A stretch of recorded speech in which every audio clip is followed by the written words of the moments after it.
He said he hasn't missed one yet. Oh. Well, I'm going to next week, and it's enough fish for me I for a think while. I'll go over here Friday. They got fish right here. Yeah. You ready? Friday night. Okay. Shirley, can you give me your full name and spell it for us, please? Shirley May Hill. Shirley. May, Mehill. And your maiden name, please. Kurowski. Kurowski. And where were you born, Shirley? I was born in Green Bay on Culp Street, I think it was. I got to rely on Loretta for a lot of my information. You said the same thing Pat said. Yeah. The historical. And what year and date were you born? May 13th, 1934. Could I just talk you into setting your keys down? They're coming through kind of loud and clear. Okay. There. Okay, thanks. Was it 1934? 1934.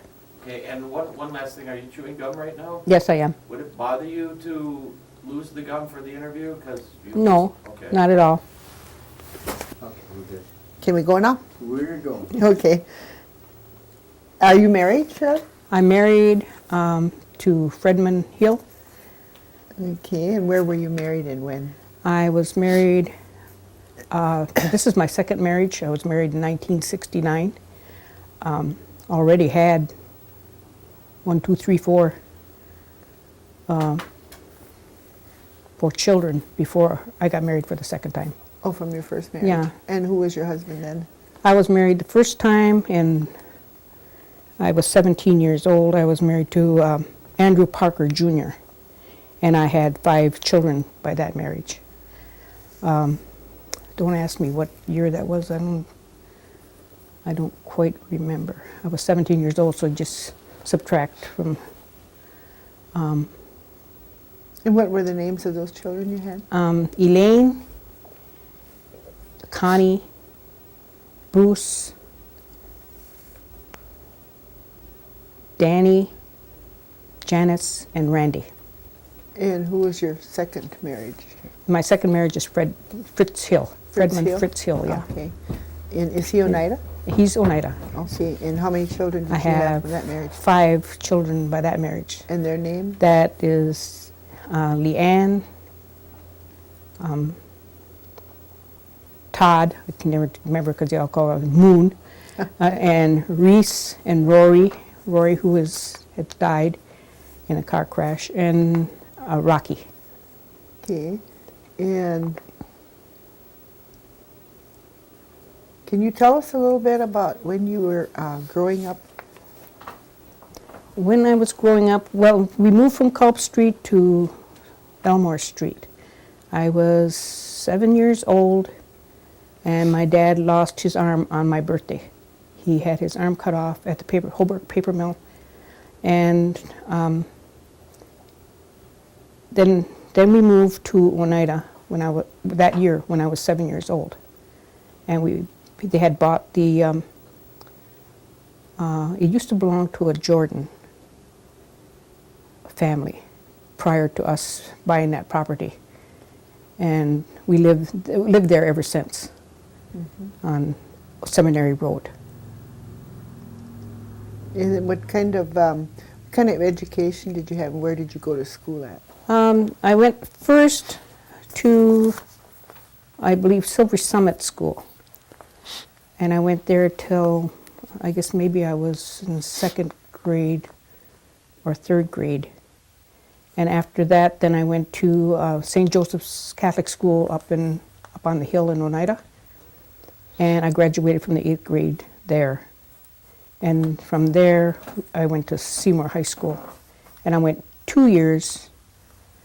2nd year I quit because my father had broken his ribs and I stayed home. So I took the next 2 years together, my sophomore and junior year. But then I got sick I had rheumatic heart disease, and then I quit because I got too sick. And then, can you tell me a little bit about your father's parents? My father's parents, I don't know too much about. I don't remember too much about. I know my father's grandmother, I don't really remember hardly at all. My father's dad, I remember a little bit because he stayed with us for a while, and then he went to the Oddfellows home. What was his name? Alex Kurowski. He's got a different name, but he called him Alex Kurowski. But I don't. Sometimes I don't remember too much about my past. I've had a nervous breakdown when I was 28, and I had to depend on my siblings to bring back my memory quite a bit. But it's coming back quite a bit now since my son got killed. But a lot of things just are kind of fuzzy yet. So. Yeah. And what about your mother's parents? Did you know them? I remember them real well because both Grandpa and Grandma stayed with us. Grandma had been married like 4 times, I understand. But my mother's dad is Omar Homerein Scanador, and he lived with us on Elmore Street, and that he had a stroke there, and I remember that's what took him. And then when we moved out here, my grandma had remarried again, and she married a Moss, and she lived way up in Ladysmith. But then when that husband died, then she had stayed out here with us for quite a while before she died. And what was her name? Essie Mae. Her maiden name was Essie Mae Denny, and she was Essie Mae Moss when she passed away. She was married to Homerein Scanador. When he passed away, then she married Moss. Do you know if your grandfather had any brothers and sisters? I believe we have relatives all over this reservation, but I don't know exactly. I know Adeline Scanador was one of them. I don't know if they were now stepsisters, half-sisters, or how that all that relation is brought together there. But there are quite a few, like Adeline Scanador Ninham, I believe her name was. Mm-hmm. That was one. And then there were, I don't recall all of the brothers and sisters then. Did you know any on your grandmother's side? Stepsisters, there were Pearl and Maud, or half-sisters, I believe they were. But that's the only ones I knew there. Oh, okay. Do you know what your grandfather did for a living on your mother's side? Well, that grandfather, I understand, wasn't too good of a provider. He liked to have good time, and he liked to fiddle, and he had play music, and I understand that he wasn't a very good husband, and he wasn't a very good provider. So and that's about all I know about him. That I don't know other than that what he did. Did your grandparents on your mother's side speak the Oneida language? My grandfather did. Omri spoke the Oneida language. Grandma Moss, she didn't speak the Oneida language as far as I could remember. Did your mother speak the Oneida language? Words, but not Fluently? No, not fluently. Okay. And then, where did you live after you were married? That's funny. At my first marriage, he took me to this house that was vacant and abandoned and falling apart. And I guess it was over on not on Ranch Road, on the next road over. Fish Creek? Fish Creek Road. It was where, oh my goodness, who lived there? I think some dock-staters lived there later. But it was an old log house, didn't have anything, and so then we moved from, we stayed there maybe a week, and then moved from there to, and lived with his sister, Leatrice, in Green Bay on 7th Street. From there we moved back to Oneida by his parents for a while. And I had like 4 or 5. And then I moved. We bought we were running the White Eagle Tavern after that, and then that's when I had a nervous breakdown, and everything went downhill from there. So that was Where do you live now? in Site 1, right next to the library and to the trust enrollment office. But before that, I lived down in, after I left the bar, I lived down in Oscar and Esther's log house. Oh, okay. And that's where I almost froze to death down there. So I never want another log house in all my life. That was bad. Did you have sisters and brothers? Yeah, I have,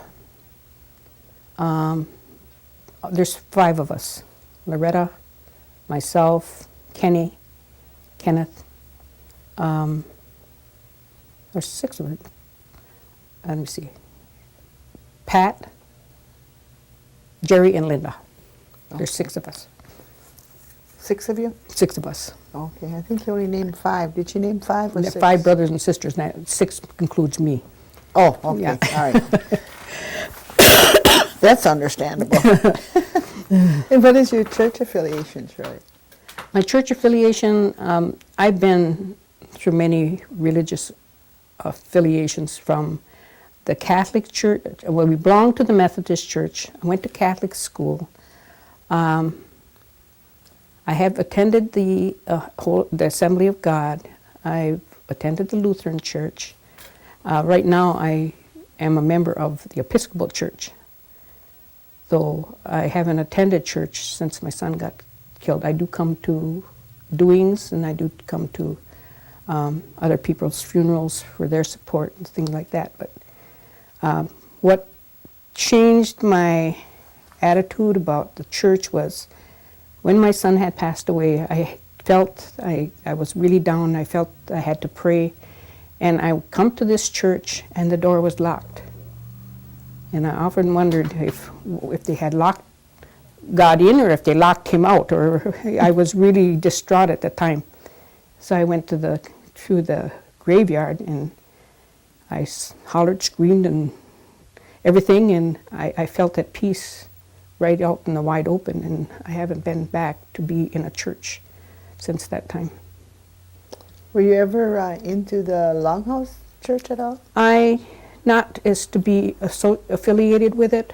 I learned what the Longhouse and what the Oneida traditional ways are, but not to be, as you can say, a part of it. No. Did your mother ever say anything about if any of her family came from New York that she could remember? Or did she come from New York? No, she didn't come from New York. And I don't think her immediate family came from New York. However, their families, or their mothers and fathers, I think, came from New York. Did she ever tell you any stories that she had heard from her parents about New York at all? I don't remember them, that she had mentioned, anything about the trail from New York to here, or how that came about, or anything. I learned more about that as I worked and became part of the working force of the tribe than I learned from my parents. Did your mother make a lot of traditional foods?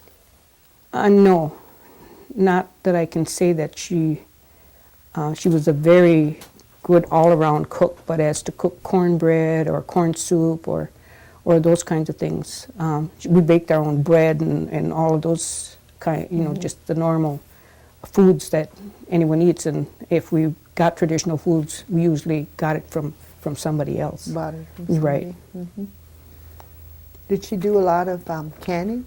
She did a lot of canning. We did a lot of canning. She had us all involved in canning, and we had our basement shelves full of every year, and we had such a great big garden.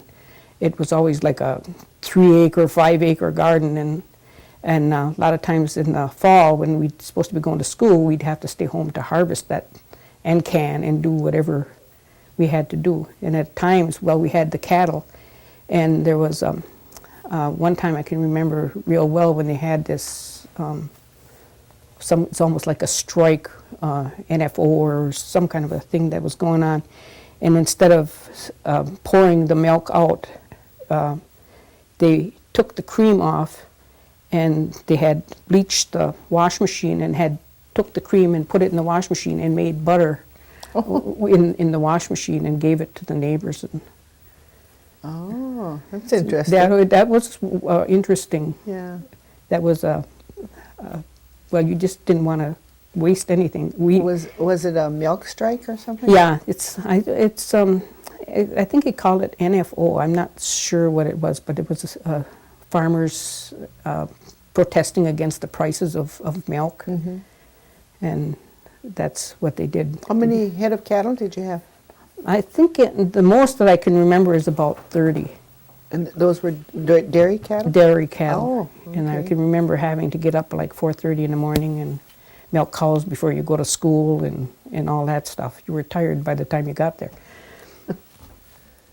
And then you had to do more when you got home? And yes, you couldn't be in extracurricular activities, so you had to get home and you had to work. And you worked right along with the men.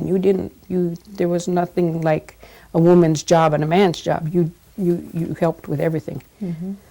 And I can remember it was good times because all the families came together during harvest and thrashing, and each one they'd go right down the line. They'd have a thrash machine, and they'd go from this house, and that family would cook for them, and they'd go to the next house and they'd thrash there, and it was a community thing. And nowadays that's all gone. You got I remember a those single days. tractor going out there picking up everything. Did your father have any brothers or sisters? Yes, he had, I think, let me see, about five brothers and 2 sisters. They had all passed Did you away. know their before he did. names? Or? Yeah, they were Ed and Joe and Carl and Bill, and there was one more. I forgot his name. And then there was Gertrude and what the heck was her? Victoria. That was his sisters. Did they all live in this area too? They all lived in Green Bay. And Martin was the other one. And our family took in and raised, a lot of times the brothers had come and stayed with us. And then when they had children, and then I remember their children coming and staying with us.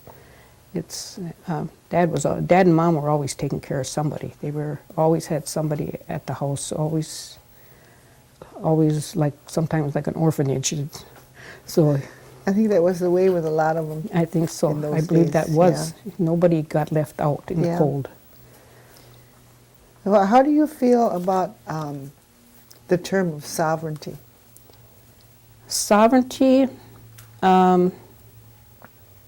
it's only as good as what you make of it. We are a sovereign nation. We are a nation within a nation, but I don't think we, as this nation, practice sovereignty at all. We allow the state to dictate to us. We allow federal agencies to dictate to us, and I think we could do a lot more with the sovereignty that we have than what we are doing. How do you feel about the effects that the federal and state policies have on the Oneidas? There too, I think that goes back to your sovereignty. You're under them for a lot of things that you should have all to say about, and we don't push enough to prove or to practice our sovereignty. But through the years, have you been politically involved with the tribe? I've been with the tribe since about 1970. I started out as a community health representative. I remember when I applied for the job. I just did it as almost a dare because I thought sure that they had written the job for somebody else. And I remember when I got the job, your mother, Irene Moore, came and told me I had the job, and I almost fainted because I wasn't expecting to have a job. I just did it more or less because on a dare, and I was glad. I was getting $2.28 an hour at the time, and we worked out of the Chicago Corner School and the old school, and it was quite a lot of fun. We didn't know if you were going to drown in there when it rained because all the water come leaking in, and they gave me some books to read, and I went. That was my first trip on an airplane in 1972 to go to Tucson, Arizona for some training. And in 1986, anyway, I developed the United Amerindian Center as a development center with the sanction of the tribe, and I believe it was 19, I don't know exactly, but 84. In 86 we became the largest homeless shelter in the state of Wisconsin. We had 5 shelters at that time. We had a Head Start, numerous programs for the Green Bay Indian people, not just Oneidas. It was because that the Oneidas just, at that time, the thing was that the Oneidas being just 5 miles away were more or less like they were 100 miles away because they weren't like part of the tribe, and they felt that way. And that program brought the Oneidas of Green Bay back more in touch with the Oneidas on the reservation. And the program was a success. The shelter program was a success, and then we had a board, and I don't want to mention any names, and that was like the end of our era of a shelter. Is they wanted these people, they didn't understand the homeless people, that the problems that they had didn't allow them to work. It was just like if you're homeless, you want to be homeless, and that's not the fact at all. That's I had a real lot of satisfaction out of being with the homeless. I learned a lot from the homeless people. They're loving, kind people, but they just don't make it in the real world. And I don't know which is the real world. Sometimes I think they're in the real world and we're not, because they lived from day to day and they loved each other and they helped each other, but that's not always the case. So then I came back to the... Getting back to that shelter in the American Indian Center, is that still in existence today? There's one, they have one shelter left, I understand, on the corner of, not Dosman, it's on the very first one we had. It's Room at the Inn, and that one still exists. Stop a minute. Back to the American Indian Center. The Amerindian Center started with the first unit as home at the inn. What the heck could I say? The inn. Lost my train of thought here. Room at the Inn, and we had a lot of help from the St. Norbert College. There were these 2 people. They ran their own shelter on the east side here after the shelters had pretty well shut down.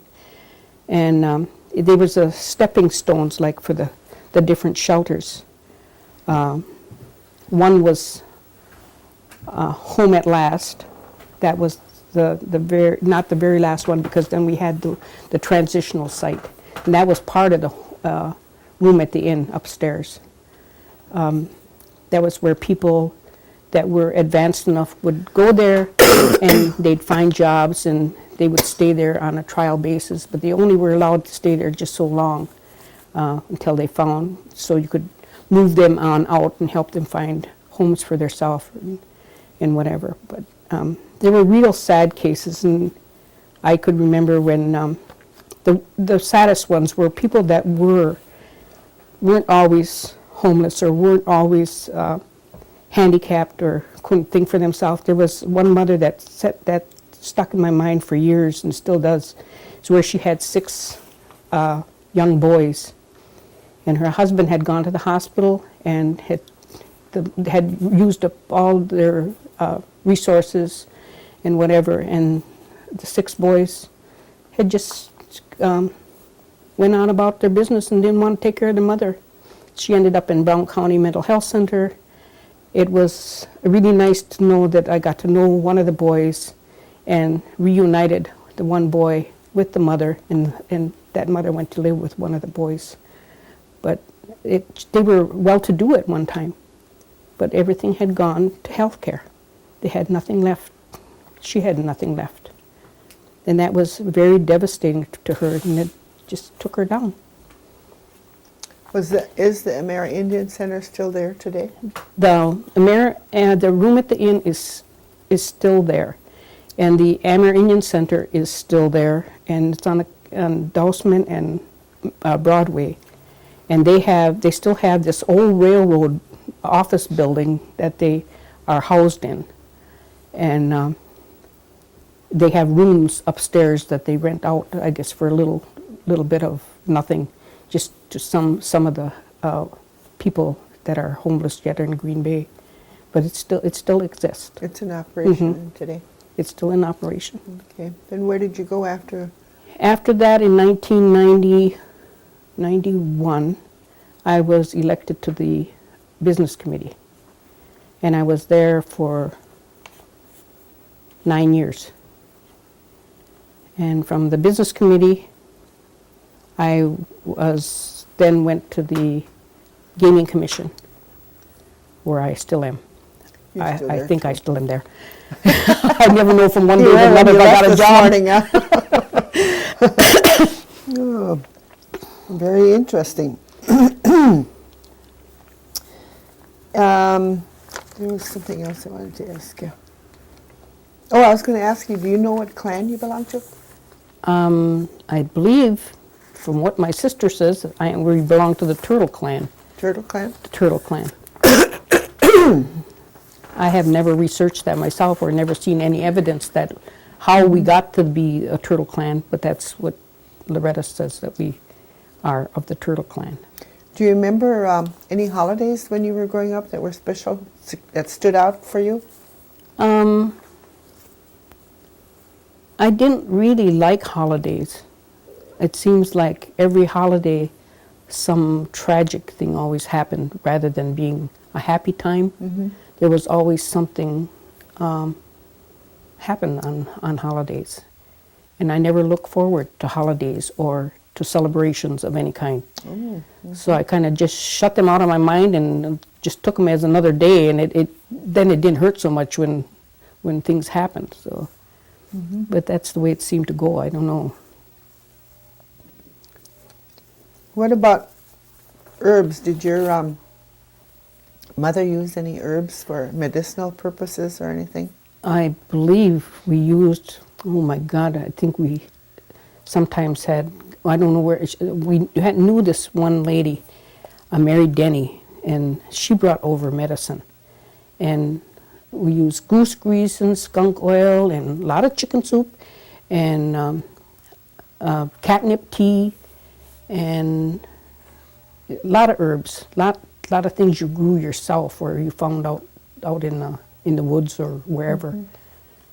Yeah, you didn't have the money to buy medicines to heal yourself. Oh, I remember eating this, for colds you had this onion syrup you made with onions. I remember that. And that was not too bad, but it wasn't too good either. That was a cough syrup? Yeah, it was a cough syrup.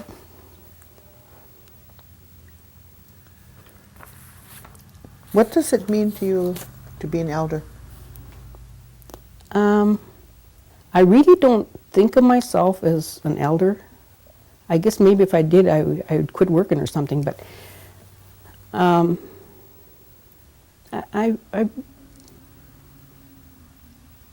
just, to my grandchildren, I feel like I'm their resource for them to learn something or to know something, because they can come ask questions or whatever. But as to be, I really don't see myself as an elder. I see myself as old sometimes, but not as an elder. So you'll wait on that one. Yeah.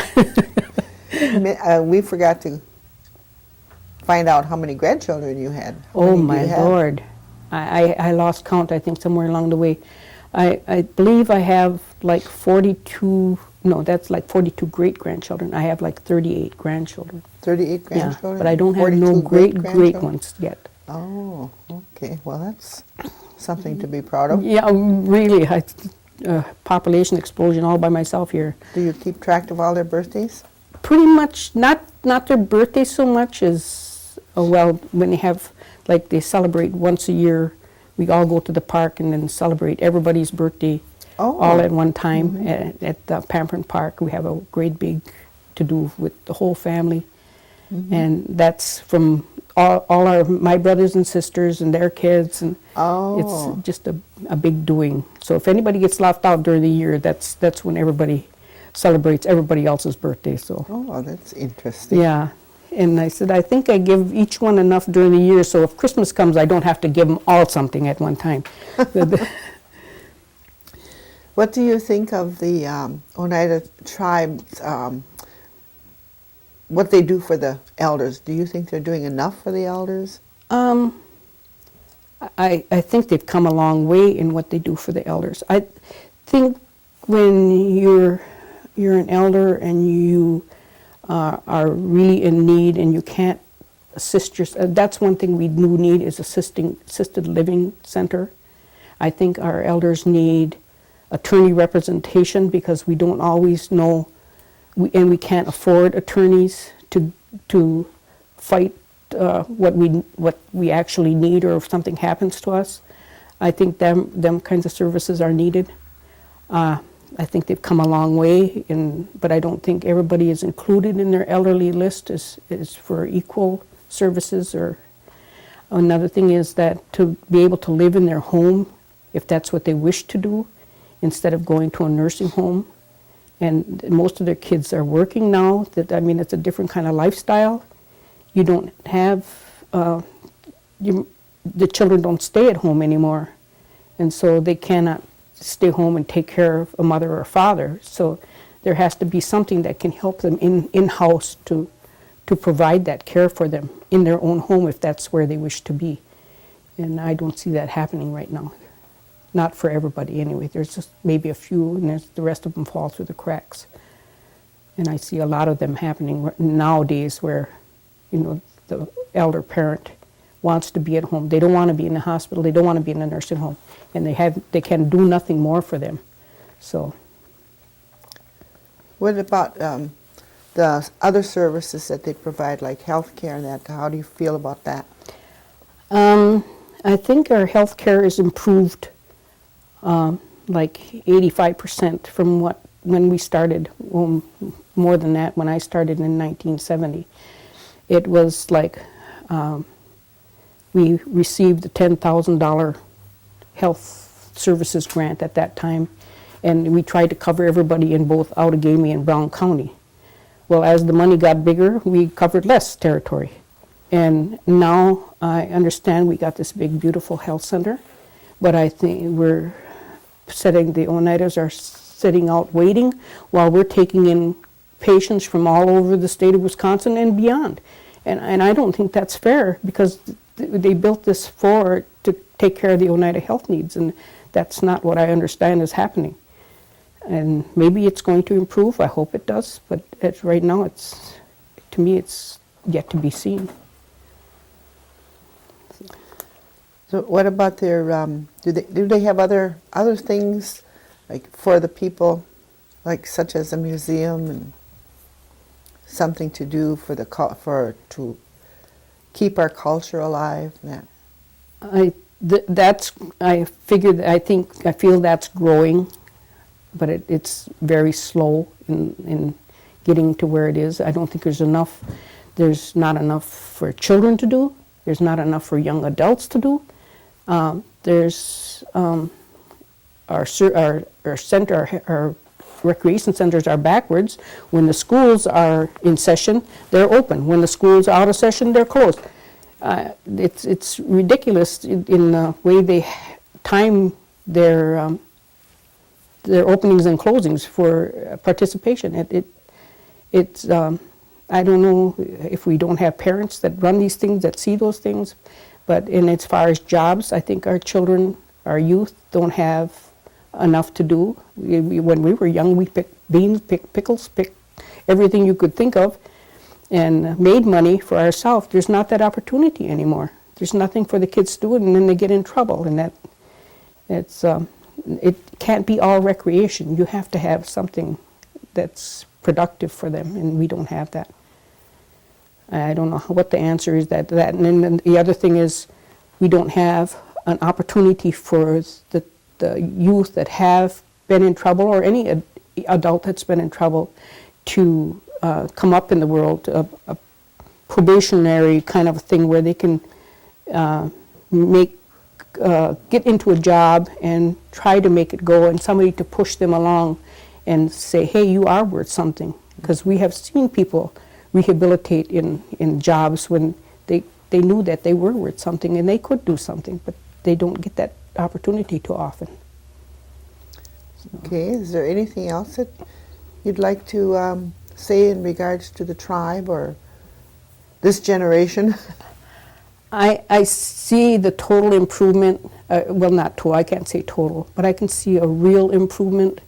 I can see, and it starts with where I see the improvement is in the Green Bay area, when I got pictures of when the United Armenians started, where children had no clothes, no shoes. It was unreal to think that here we are, and Oneidas was gaining with stuff coming up in the world and assistance, and then these kids are only that 5 miles away, and they didn't have, and their homes were bad.